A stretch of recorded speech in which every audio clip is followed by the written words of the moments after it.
हथियारों के मामले में इजरायल को दुनिया का एक बहुत ताकतवर मुल्क माना जाता है।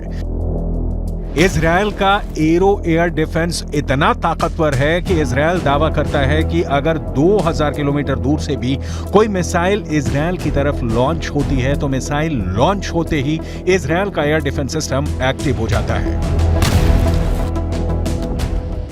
जब तक इजरायल अपनी एयरफोर्स के माध्यम से गाजा पट्टी पर बमबार्डिंग करता रहा, तब तक इजरायल के सैनिकों के मारे जाने की संख्या का आंकड़ा लगभग स्थिर रहा। लेकिन जैसे ही इजरायल ने अपना ग्राउंड ऑपरेशन शुरू किया, इजरायल के सैनिकों की मौतों की संख्या लगातार बढ़ती गई। लेकिन अब जो समाचार फिलिस्तीन के अखबार छाप रहे हैं, उससे ऐसा लग रहा है कि इजरायल की सेना और इजरायल की सरकार इजरायल के सैनिकों की मौत के आंकड़ों को छुपा रही है।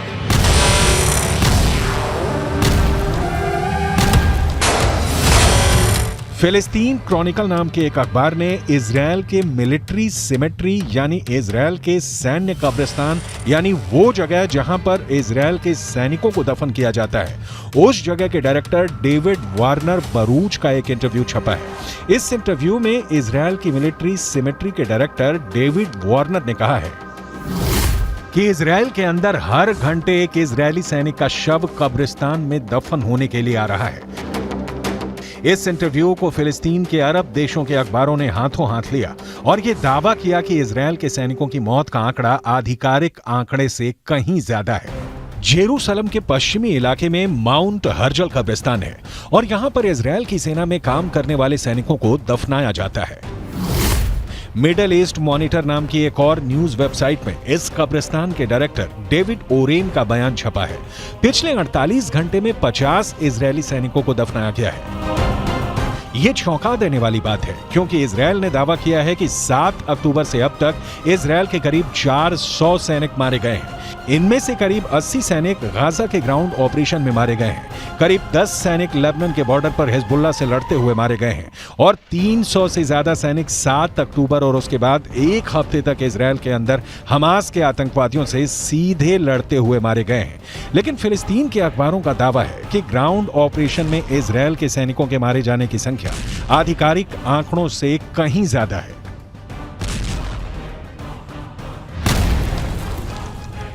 अगर इजरायल के मिलिट्री सिमेट्री यानी सैन्य कब्रिस्तान के डायरेक्टर डेविड वारेन के आंकड़ों को सही माने और इस हिसाब से अनुमान लगाएं कि हर घंटे में एक सैनिक की मौत हो रही है, तो इजरायल के ग्राउंड ऑपरेशन को लगभग 30 दिन हो चुके हैं। एक दिन में 24 घंटे होते हैं, यानी 30 दिन में 720 घंटे होते हैं। अगर इजरायल के सैन्य कब्रिस्तान के डायरेक्टर के मुताबिक हर घंटे में एक सैनिक की मौत हो रही है, तो इसका मतलब यह है कि अब तक ग्राउंड ऑपरेशन से 30 दिनों में 720 सैनिकों की मौत हो चुकी है।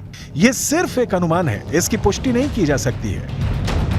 इतना ही नहीं, हिजबुल्लाह ये दावा करता है कि लेबनान के बॉर्डर पर जो जंग चल रही है उसमें हिजबुल्लाह के 80 लड़ाके मारे गए हैं, जबकि इजरायल के करीब 10 सैनिक मारे गए हैं। जबकि हिजबुल्लाह को सपोर्ट करने वाले देश ईरान के सर्वोच्च नेता खामनेई भी ये बयान जारी कर चुके हैं। इजरायल के ज्यादा सैनिक मारे गए हैं, लेकिन इजरायल आंकड़ों को छुपा रहा है। अब ऐसे में सवाल ये उठता है कि क्या वाकई में इजरायल की सेना अपने मारे गए सैनिकों के आंकड़ों को छुपा रही है? इजरायल की सेना प्रोपेगेंडा वॉर में हमेशा सबसे आगे रहती है और आज भी इजरायल और हमास के युद्ध में अगर देखा जाए तो हमास के पक्ष में बात करने वाले गाजा पट्टी के फिलिस्तीनी पत्रकारों की हालत बहुत ज्यादा खराब है। गाजा पट्टी के अंदर लगातार हुई बमबारी में अब तक करीब 45 पत्रकार मारे जा चुके हैं जो फिलिस्तीन के मुद्दे को कवर कर रहे थे। अब ऐसी स्थिति में गाजा के संचार तंत्र पर इजरायल का 75% कब्जा है और इजरायल जो चाहता है वही सूचना गाजा से बाहर निकलती है, क्योंकि गाजा के अंदर इजरायल की सेना अपनी पकड़ को मजबूत कर रही है। और जहां तक इजरायल के सैनिकों के मारे जाने की संख्या का सवाल है, तो यहां एक और बात जाननी जरूरी है कि इजरायल की डिफेंस फोर्स खुद को एक सुपीरियर आर्मी यानी सर्वश्रेष्ठ सेना की तरफ प्रस्तुत करती है और ऐसे में वो कभी नहीं चाहेगी कि वो अपने सैनिकों की मौत के ऐसे आंकड़े पेश करे जो दुश्मनों के मुकाबले ज्यादा हो। लेकिन यहाँ पर नोट करने वाली बात यह भी है कि इजरायल की ये सैन्य नीति है कि वो हमेशा दुश्मन के 10 गुना आदमी ज्यादा मारता है और अब तक के आंकड़ों पर गौर करें तो गाजा के अंदर 15,000 से ज्यादा लोग मारे जा चुके हैं और करीब 7,000 लोग मलबे में दफन हैं। इनमें से मारे गए बच्चों की संख्या तो करीब 7,000 हो चुकी है। यानी गाजा में एक बहुत बड़ा नरसंहार हो रहा है। लेकिन उसके बाद भी अमेरिका के नेशनल सिक्योरिटी काउंसिल के प्रवक्ता जॉन किर्बी ने पत्रकारों के सामने एक प्रेस कॉन्फ्रेंस में यह कहा है कि गाजा पट्टी में कोई नरसंहार नहीं हो रहा है। ये पूरा बयान आपको सुनाएंगे और इसके आगे आपको ये भी बताएंगे कि कैसे जॉर्डन भी गाजा पट्टी के जख्मों पर नमक छिड़क रहा है। लेकिन सबसे पहले अमेरिका के उस पाखंड के बारे में बताना जरूरी है जो बिल्कुल साफ नजर आ रहा है। यूक्रेन और रूस के युद्ध में जब पुतिन की मिसाइल यूक्रेन पर कहर बनकर टूट रही थी और करीब 1,000 यूक्रेनी बच्चे हताहत हुए थे, तब अमेरिका ने यह कहना शुरू कर दिया था कि पुतिन नरसंहार कर रहे हैं। लेकिन गाजा पट्टी के अंदर हजारों मौतों के बाद भी अमेरिका इसे नरसंहार नहीं मान रहा है। यह अमेरिका के दोहरे मापदंडों का बुक टेक्स्ट एग्जाम्पल है।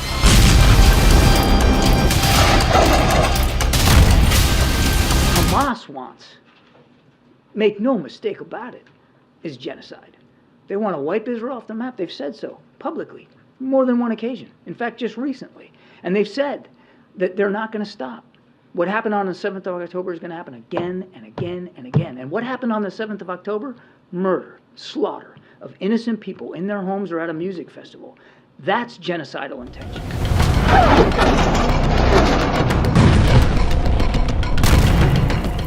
मलेशिया के प्रधानमंत्री अनवर इब्राहिम ने कहा है कि यूक्रेन की घटनाओं को नरसंहार मानना और गाजा पट्टी की मौतों को नजरअंदाज करना वैश्विक पाखंड है।